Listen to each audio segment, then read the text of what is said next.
Hey there, in today's video, I'm going to show you how to fix Telegram notification sound on locked phone. Let's begin.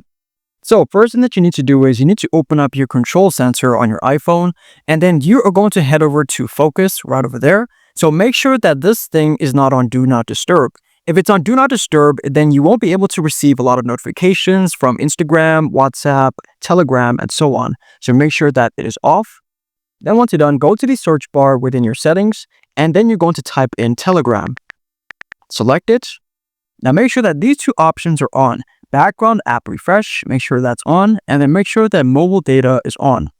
Once you're done, go to the top there and then select notifications.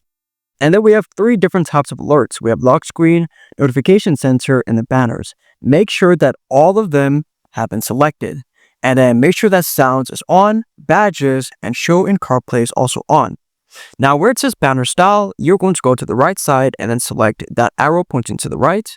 And then you're going to choose persistent. And go back. Then where it says announce, make sure where it says announce notifications that this is on. Now under where it says announce, select all notifications. Now where it says lock screen appearance, select show previews. And make sure that you leave it on always, not when unlocked on default. So keep it on always. And there you go. That should fix your problem. If this video helped you out, then please leave a like and consider subscribing. It's free and it helps the channel to make more videos like this. Thanks for watching and see you in the next one.